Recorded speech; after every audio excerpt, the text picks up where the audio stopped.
Hello and welcome to another PlodWare video focusing on using an Adafruit MCP2221A Breakout board to drive various external hardware.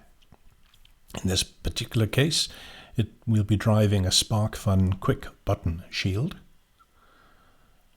This will be driven from a Windows PC or laptop running a freeware interpreter, pwScripter, from PlodWare, which I wrote. There will be a choice of using either the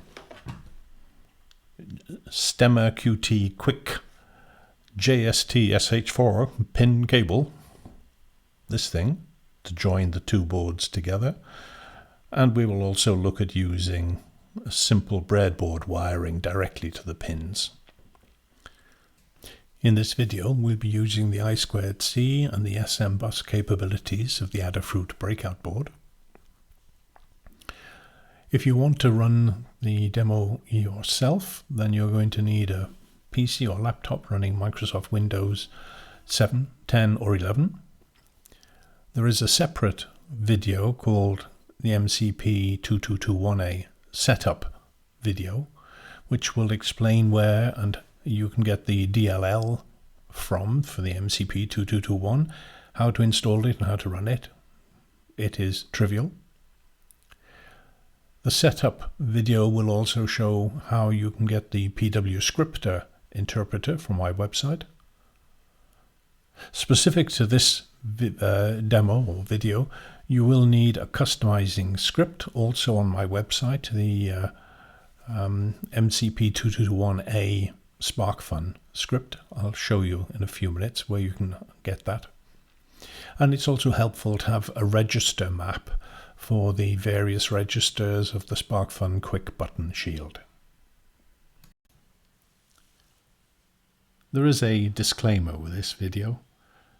The video is for informational and educational use only.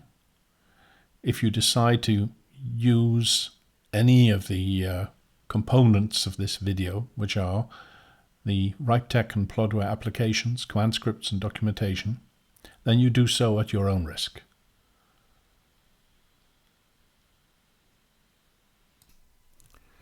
Specific to this video, there is the disclaimer that I have no connection with any of the companies mentioned in red in the white box. That is to say, I have no connection with Microsoft Corporation, Adafruit, or the SPARKFUN, neither with the companies, their employees, representatives, or subsidiaries. I'll just introduce myself. I'm a retired telecoms engineer and I've been programming since 1971-72. But that's enough about me. The demo. Let's dive in. There's a small bit of setup that has to be done. The hardware has to be connected together, the two boards. If you've got this 4-pin cable, then just connect this port and that port together. In terms of wiring on the breadboard, this is what it would look like. If you haven't got the cable or you don't wish to use it, then this is what you have to achieve in terms of hardware wiring diagram. And when you actually convert that into a breadboard layout, it'll be something like that. It doesn't matter which of these wirings you use. The demo will work identically in each case. As I said earlier, it'll be helpful if we've got the register map for the SPARKFUN button shield. I found at the SPARKFUN website a PDF. This is the URL. This is the PDF that I found, which is a breakdown of the various registers from 0 to 31, what they are named and how you can use them. You'll also need a demo script. You'll find that at my website. My website is www.ripetech.com. There on the home page you'll find a link to downloads and script files. If you follow that link, you'll come here, and here you will find the MCP2221A SPARKFUN link. You'll also find a link to the pwScripter zip file, which contains only the executable, and there are other scripts to be found here for various other demos.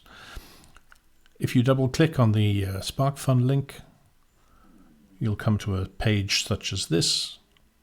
This is a simple text file. Do a copy and paste it into what I call the edit panel of the PlodWare pwScripter interpreter. Lights, camera, action.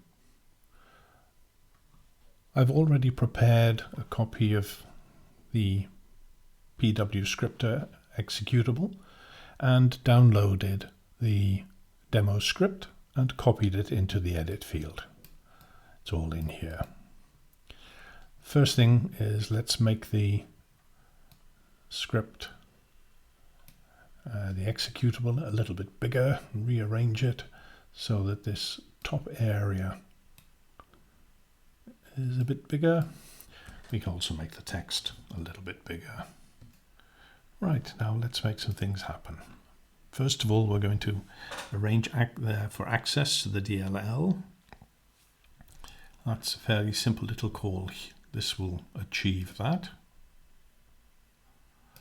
Then once we can talk to the DLL, we'll ask it for the internal addresses of various internal functions within the DLL. Then we will ask the DLL to give us access to the device index 0, which is the first MCP2221 chip that it can find. If that's successful, we'll get a little report saying DLL handle and the MCP device handle of the selected chip. So let's go to the top. Since we're starting at the top, we only have to click on execute lines. It'll run until the end or until the first stop command. Yep, it's run. We've got a handle for the DLL and a handle for the actual MCP device. Now we set up some local functions. They're just wrappers to make it easier for us to use the DLL functions. You can have a look at that in your own time. Let's just run that.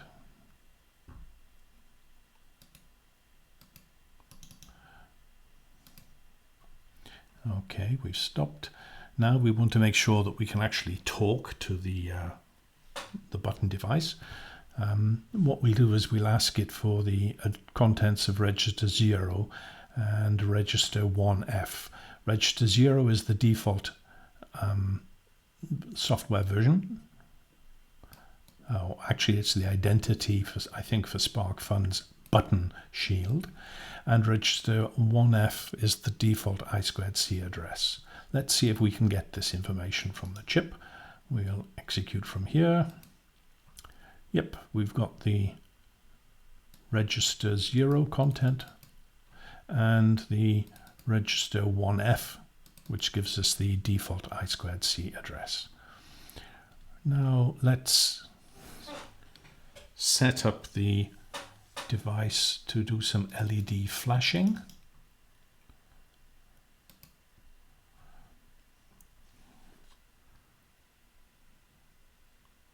Just waiting for the timer. There we are. LED on, off. This is controlled. This controls register 19, the brightness, register 1A, how many steps to get to off to fully on. Register 1B and 1C are concerned with how long it's on for, and registers 1D and 1E are concerned with how many milliseconds there are between doing this cycle. So we'll stop it from pulsing or flashing.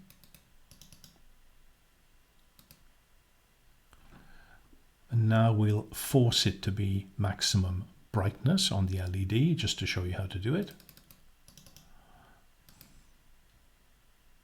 Maximum brightness. We can actually change the brightness here if we wanted something not as bright. Let's go down to 10 hex. Now let's turn it off completely.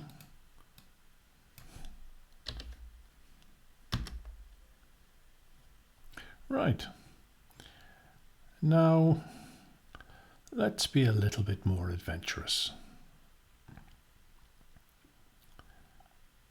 Let's read the button status. And this can be done using the SM bus or the I2C. We'll start with the SM bus. And it says button is not pressed. All right, let's press it and run that little piece of code again. Button is pressed. Finger off, run the code again. Button not pressed. Now we'll do the same using the I2C bus. Execute, not pressed, press, execute, button pressed, and released. Right, now let's do something a little bit more adventurous. We'll create a timer routine, and what we'll do is roughly every, I think it's 250 milliseconds, we'll check the status of the button.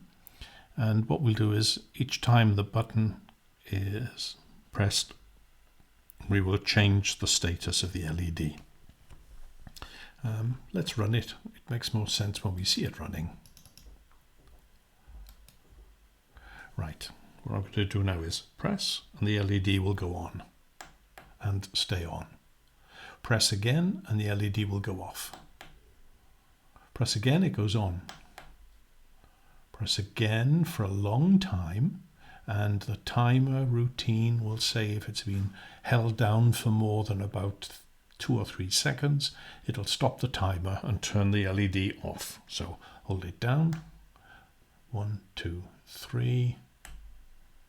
Press, press, press. Nothing. Oh, wasn't long enough. Press 1, 2, 3, 4. There we are. And the routine has stopped. This is, you can see here a little count state. And it, when it hits above a certain value, it'll turn the button brightness off and it won't start the timer again. Right, that's it. Hope you enjoyed that rather trivial little demo of using the Adafruit MCP2221A Breakout board in conjunction with the SPARKFUN Button Shield.